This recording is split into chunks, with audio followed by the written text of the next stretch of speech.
Yes, today we are looking at this question. It says that the diagram below shows the setup for determining the rate of reaction. And this is the setup we have. We have this apparatus B, we have A, we have hydrochloric acid, we have calcium carbonate. And the question comes, name the part labeled A. So what does A represent? A represents conical flask. Sometimes we call it Erlenmeyer flask. And then we come to part B. Name the part labeled B. What is B? B is gas syringe.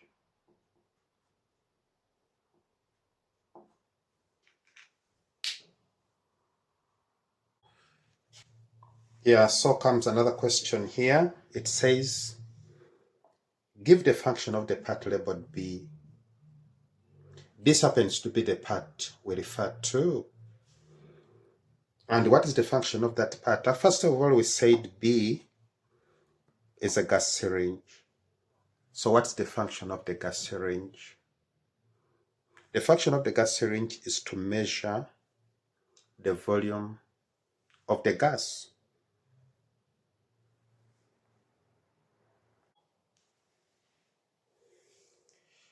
So that is that. Yeah, I need to remind you that the channel is PSSB, Physical Sciences, Silver Bullet.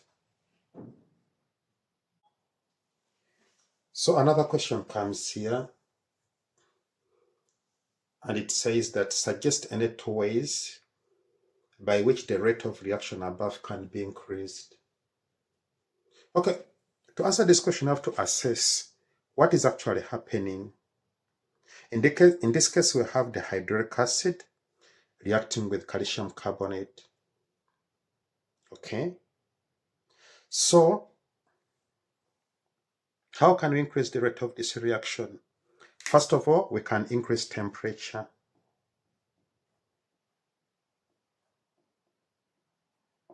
Okay.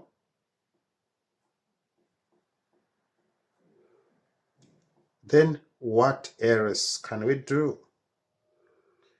We can increase the concentration of hydrochloric acid.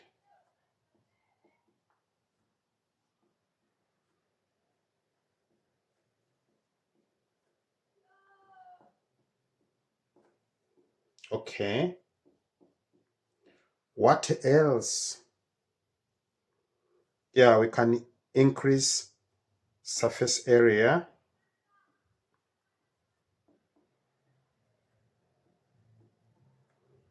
of calcium carbonate.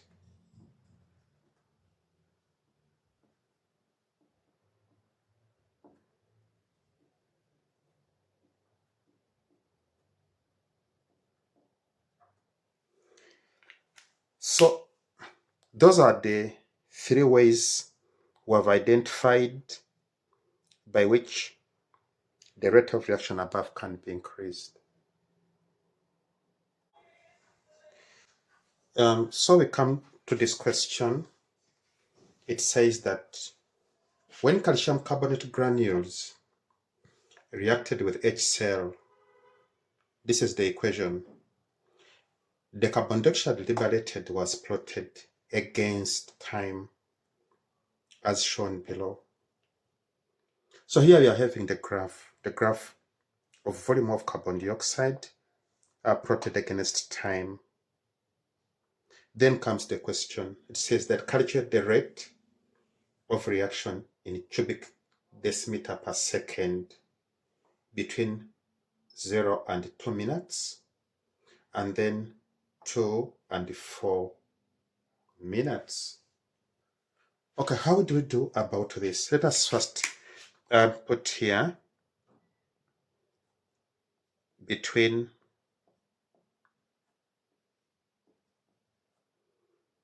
0 and 2 minutes. Okay, what we have to know here is that we are given the units. The units are cubic decimeter per second. That one becomes the guiding factor to the equation we are supposed to use. So cubic decimeter is volume and second is time. So the equation is going to be rate, which is equal to change in volume over change in time. So after looking at that, what do? We look at change in volume. So change in volume between 0 and 2 is this one. It is going to be 4,000 minus 0, which will give you 4,000 cubic decimeter. And obviously we know change in time, which is supposed to be 2 minutes. But you have to know that minutes are not SI units. So we have to change them. Are not the units required, because here they want units to be in seconds. So it's going to be 2 times 60, giving you 120 seconds.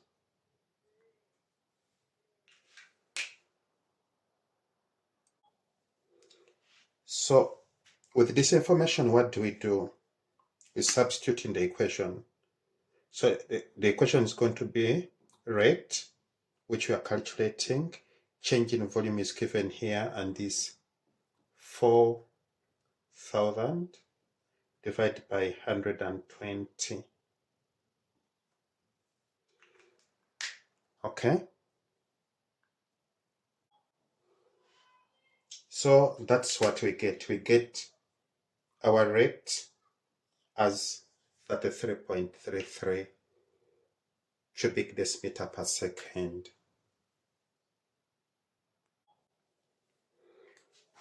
So next is between 2 and 4 minutes. So we go through the same process. We have our units as cubic decimeter per second. Like we said before, it guides you on the equation you are supposed to use. So from the units, we can tell that our equation is going to be change in volume over change in time. And like we said before, we can get our change in volume. Change in volume for this case is going to be between 2 and 4.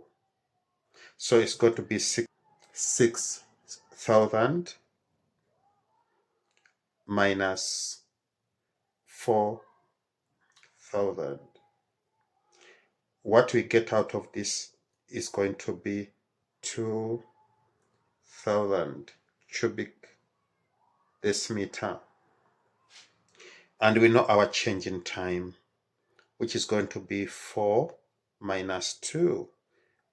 The change is from 2 minutes to 4 minutes. That's why it is 4 minus 2, giving you 2 minutes. But here we know that our time is supposed to be in seconds.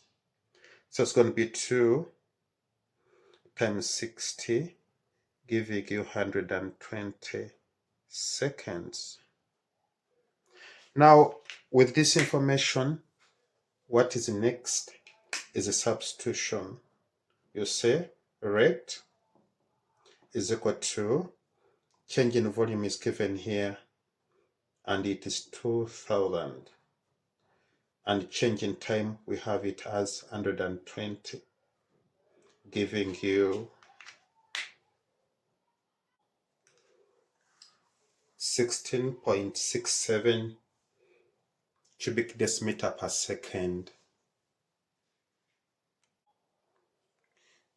So when this question comes, what do we do? The question says that using the answers from A Roman numeral 1 and A Roman numeral 2 above, state what happens to the rate of reaction as time passes. Okay, here you have to recall that the rate of reaction between 0 and 2 was 33.33 cubic decimeter per second. And the rate of reaction between 2 and 4 was 16.67. We need to recall that rate between 0 and 2 minutes was 33.33 cubic decimeter per second, and rate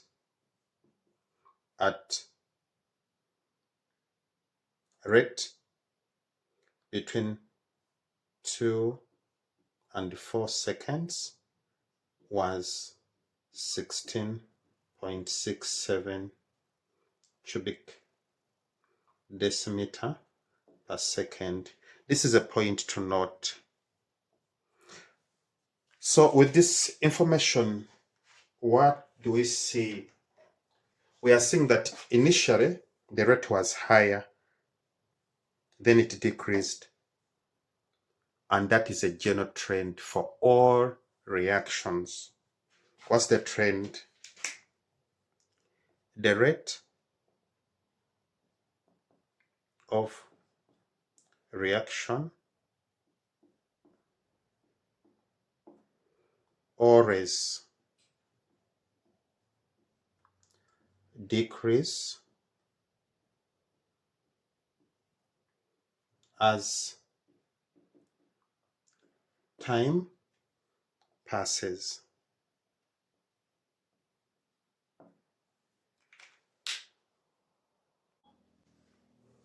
And with that, I would like to thank you for your time. The channel is PSSB, Physical Sciences Silver Bullet, with me, Richard, here. Yeah, don't forget to subscribe, to comment, to share, to like. And I would like also to remind you that Physical Sciences Silver Bullet is a science channel which deals with physical sciences grade 12, 11 and 10, and natural sciences grade 8 and 9. We urge you to use our simplified playlist to navigate to the material which belongs to your level. With that, I can say see you next time. Bye bye.